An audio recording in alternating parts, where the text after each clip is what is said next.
Maybe you have a new job or a promotion, but you still have a bit of imposter syndrome getting in your way. Now, it happens to all of us.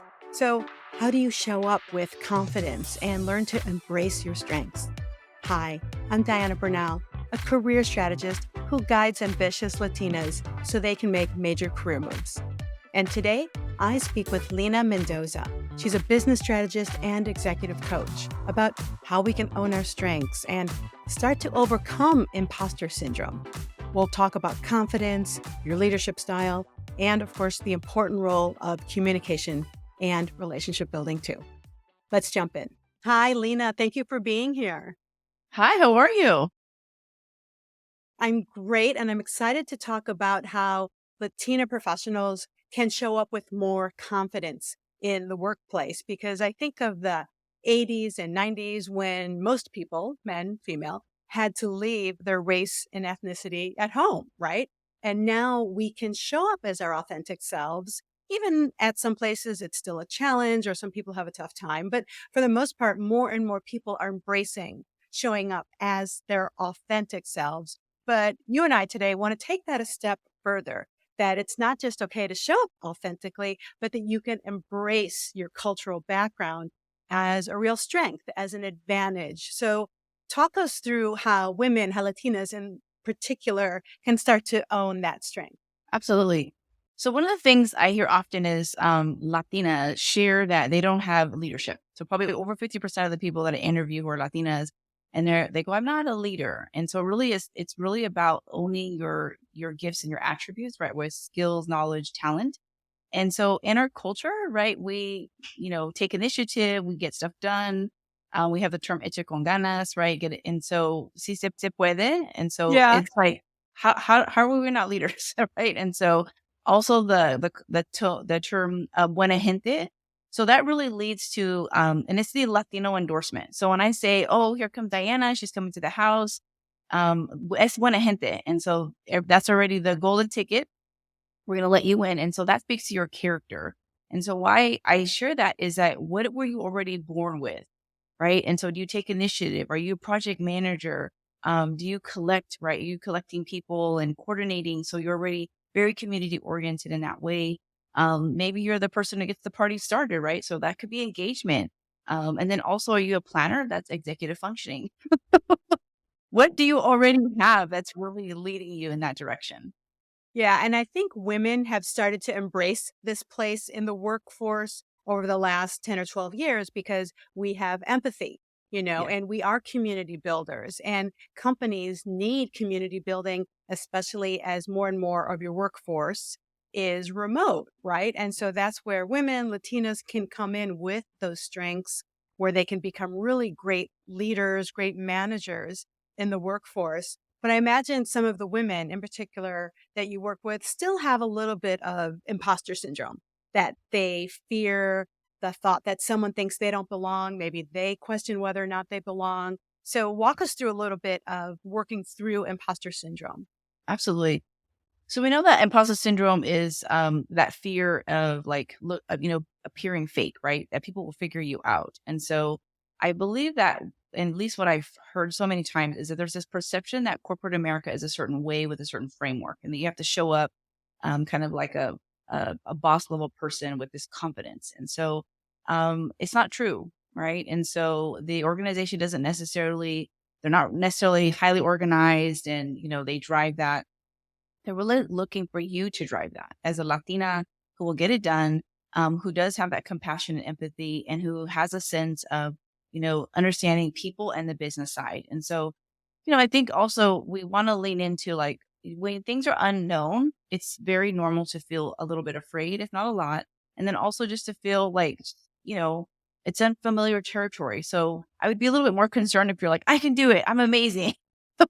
But it's not something you're like, I Yeah. can jump in the deep end and I don't have a life jacket. I'm like, no, no, don't do that. And so I'd be more concerned if you were hyper confident, right?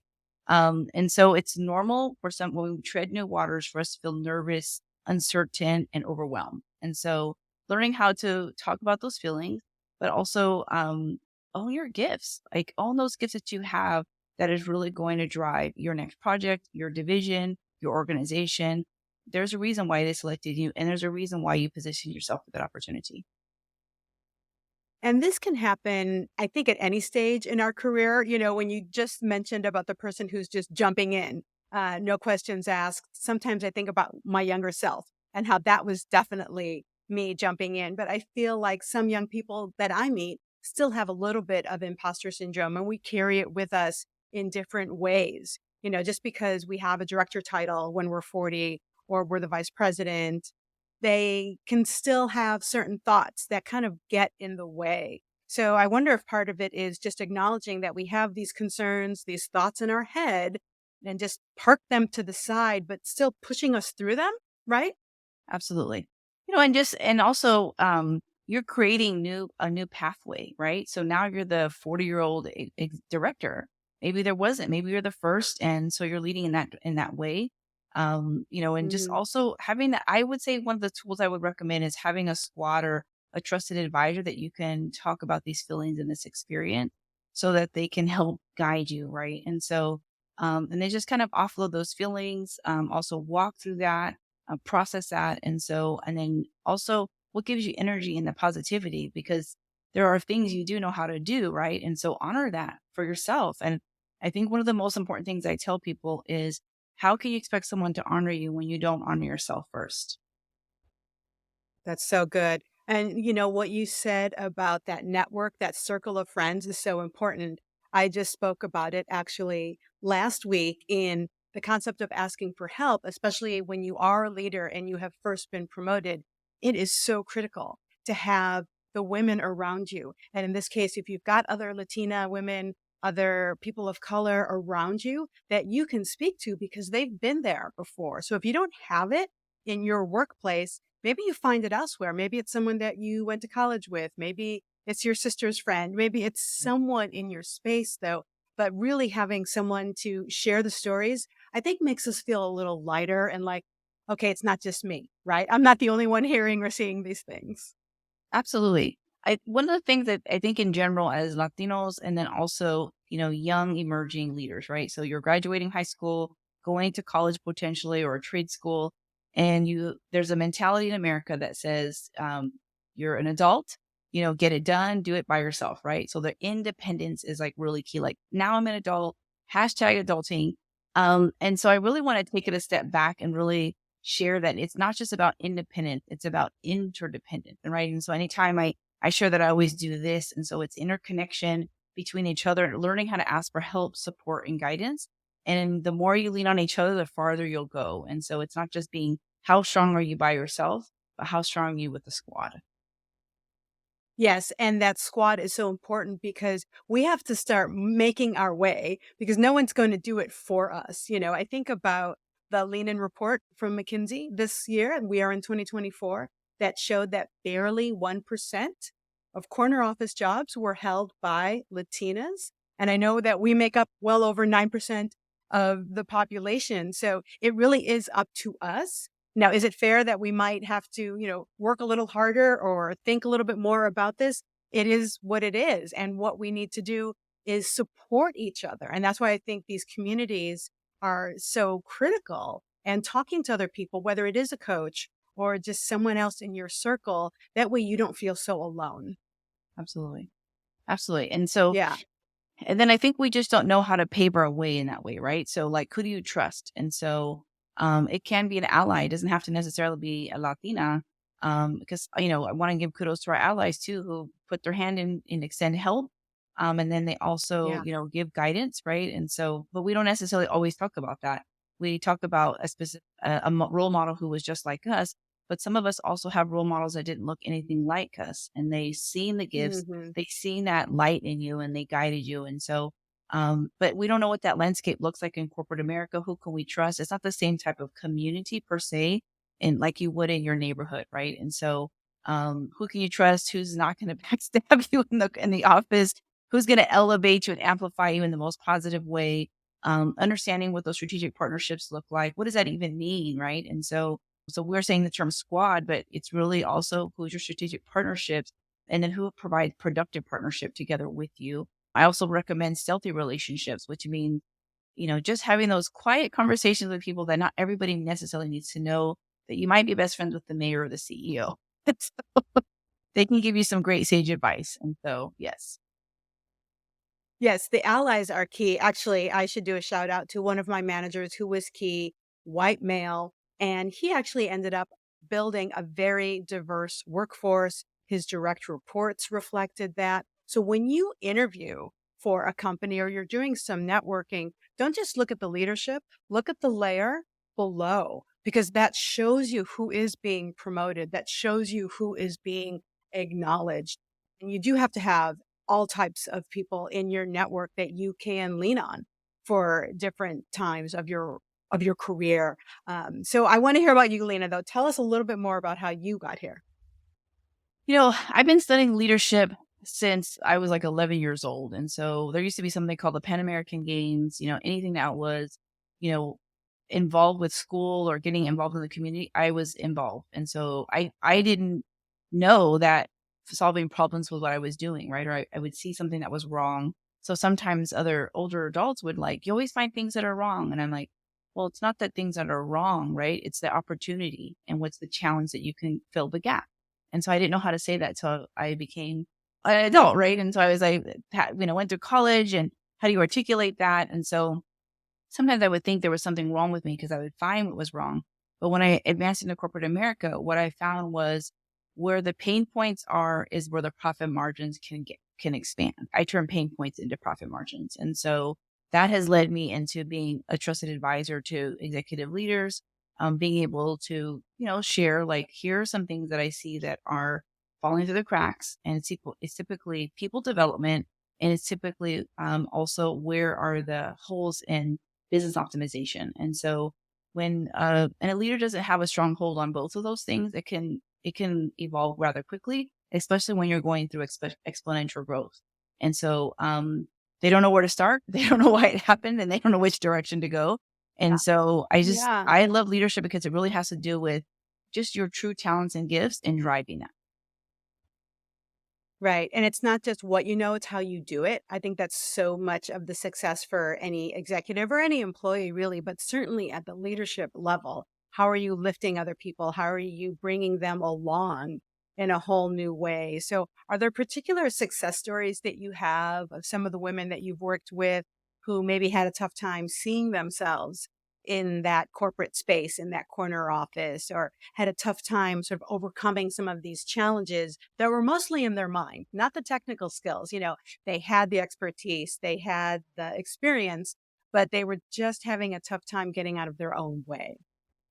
Absolutely. So I have a client I can specifically tell you about, and I have permission to do this. Is that she's navigating in the political arena, and so it's a very conservative area.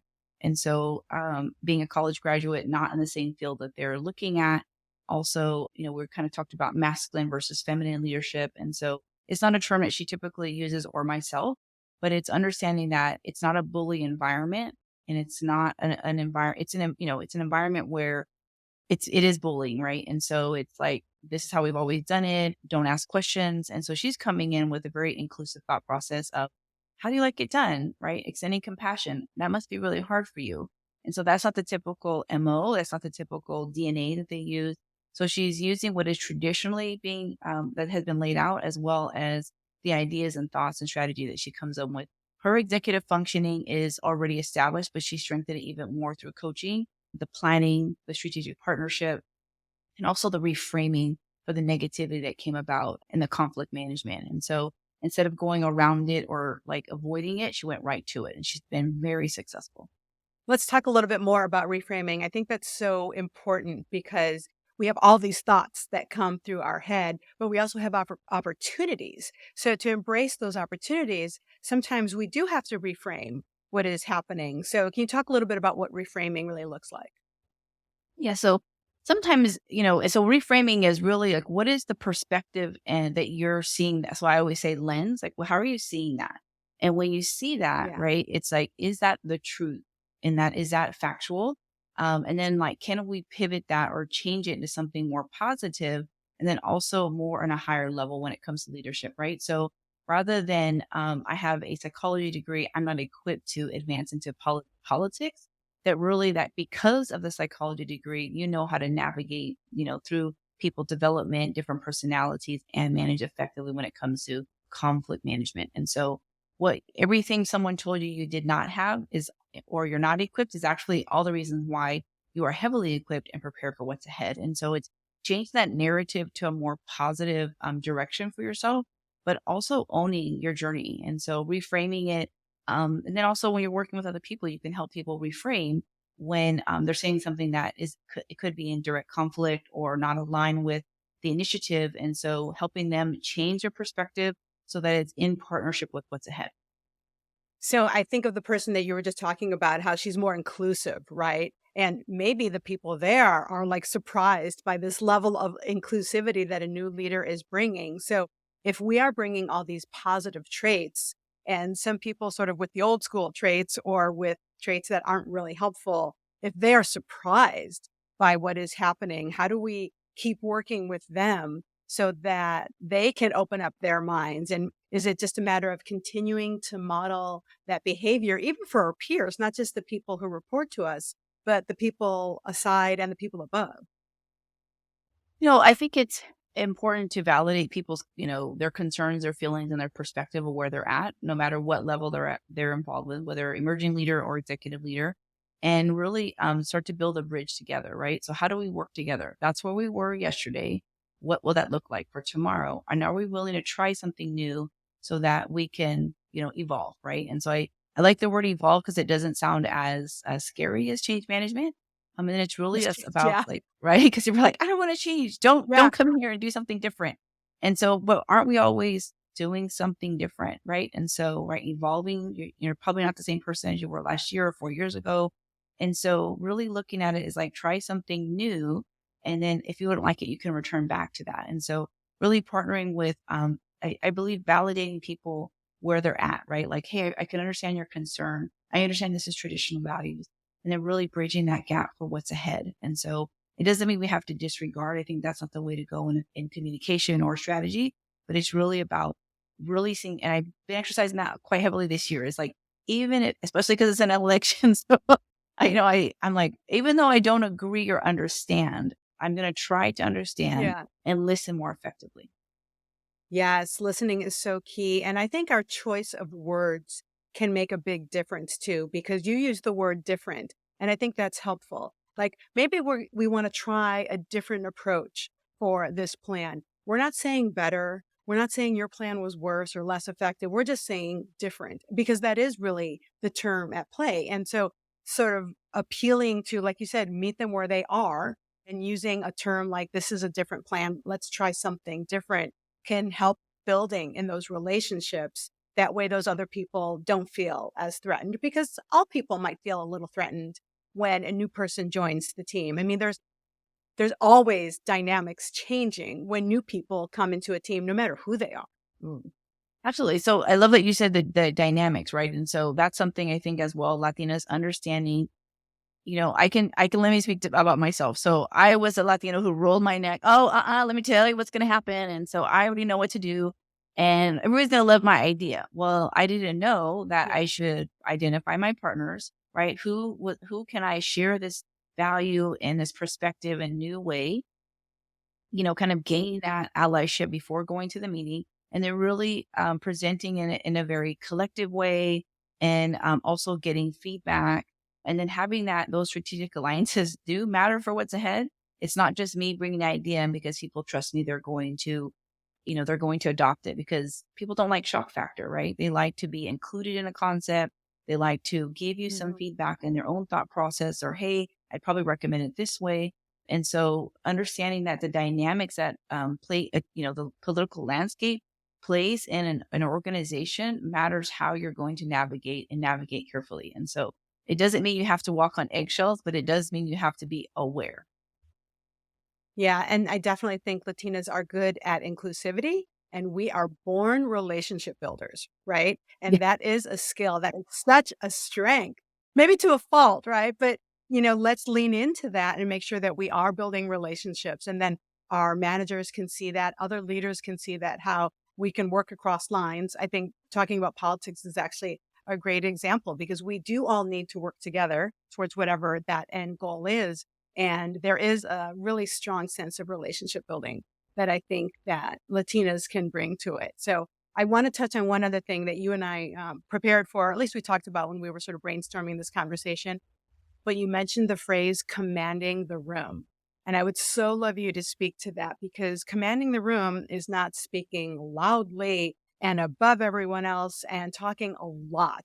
There's a whole nother set of attributes that go into commanding the room. So, can you speak a little bit about how you coach your clients on commanding the room?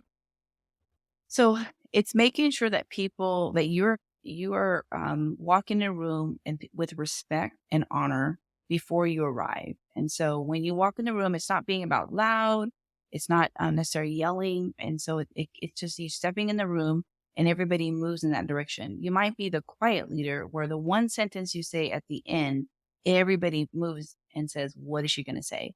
And so, and sometimes that's often overlooked, right? To women in general, or they're like, oh, they're not confident. I coached a client through that because she was told she's not confident. Now she's running the entire division. I'm like, it's not that you're not confident. It's that your executive presence is quiet. So it's really understanding who are you? And then what is your style of leadership and how do you command that room? When there is something in conflict, are you willing to ask the question where they know that it's, oh, we need to change our thought process based on what Diana said, right? And so you're like, is this the direction we want to go? And because of your executive presence, it'll snap them out of that thought process and get them to move going, oh, probably not. And so you're a thought leader, right? You are a strategic partner. And I keep saying the word strategic because you are valued for your intelligence and for the gifts that you bring to the table, whether it's how you move the room, what you get done, your executive presence and commanding the room. It's really about who you are inside. And so people honor that. And so either way, you can be quiet, you can be someone who speaks a little bit more or directly, but really having that commanding presence has a high level of respect and honor towards who you are as a leader. So obviously, when you work with clients, you can help them figure out what their leadership style is. But if someone hasn't worked with a coach before or is listening to this type of conversation for the first time, can they reflect on their strengths and weaknesses and sort of see how they are as a leader? Or how can we guide them through this process in the very, very beginning? So here's some questions I'd ask. Are you a person who thinks a lot? Are you a person who likes to be thoughtful about each person in the room?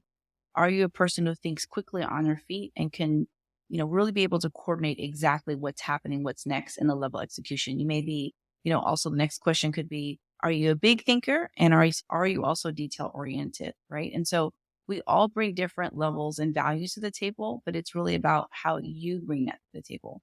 And so, start to reflect on like, what is it? How do you navigate? So those who are more quiet, more scared of them because they are very careful and they listen to everything and they're very detail oriented and they're very good at critical thinking. And so not that those who can present very quickly are not as good, but those that are more quiet, they come in and we're not ready for it. And so because of the corporate mindset of leaders speak up and speak often. And so that is not true. It's far from true.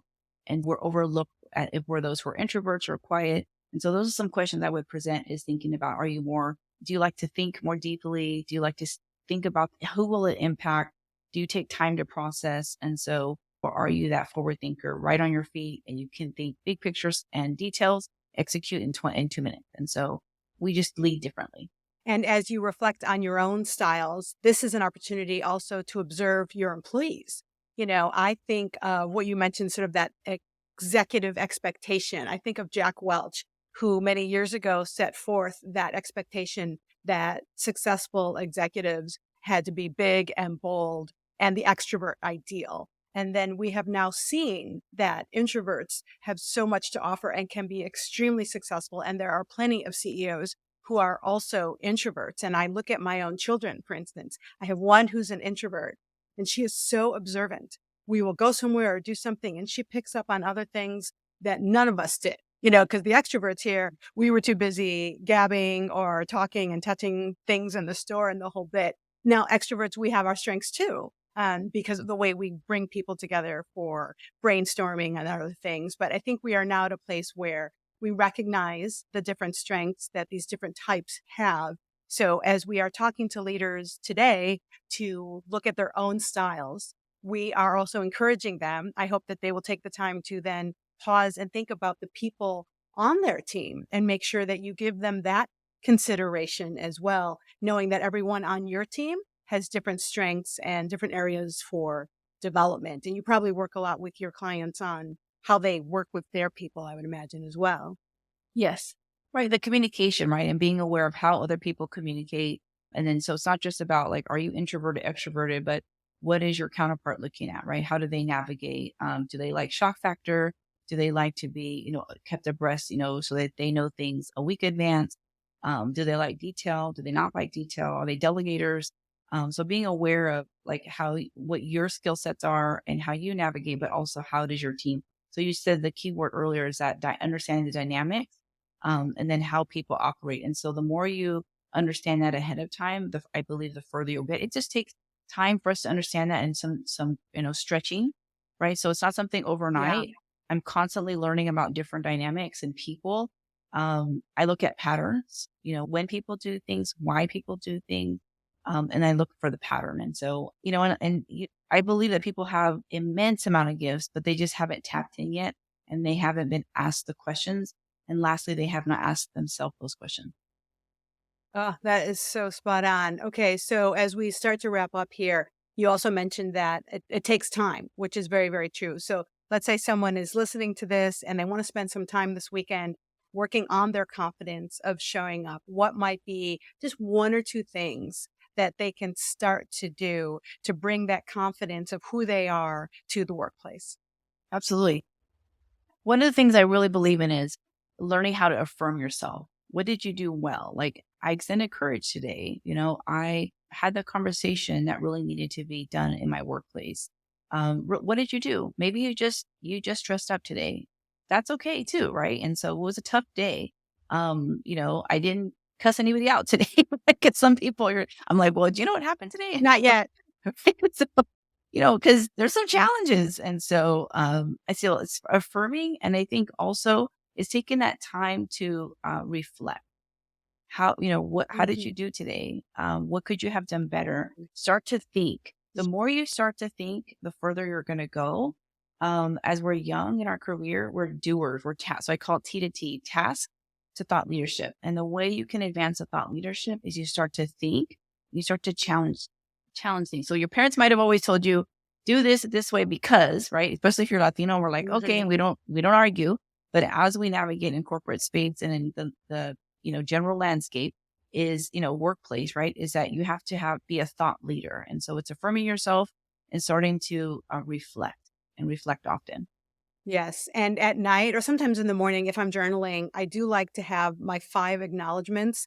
I acknowledge that I don't do them all the time, but if I'm having a tough time and I just sort of need to focus or take a few minutes, I will try to list out 5 things that I can acknowledge myself for. And yes, even just showing up and being at the table is acknowledgement of one thing. And then maybe it's something grander than that, but constantly reminding ourselves of a couple of things, small and large, that we did that helped us get to where we are today. I think that's terrific advice that can help us in all areas of our life, not just the workplace, right? So, Leena, I want to keep talking to you, but for the sake of moving us forward, where can people find you?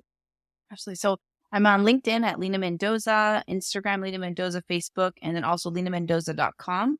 And also I have a marketing consulting business. And so we're also at cobbletree.com. Okay. All right. I'll put a link to the show notes, but thank you so much for spending your time with us today. Thank you. All right. I'll see you real soon. Thank you for listening. For more, visit cornerofficelatinas.com, where we give you the framework, inspiration, and support you need to reach and thrive in the corner office. We have some free downloads on the website, where you can also sign up for our e-news, so we can keep you posted on workshops and events coming up that you will not want to miss. That's cornerofficelatinas.com. See you next week.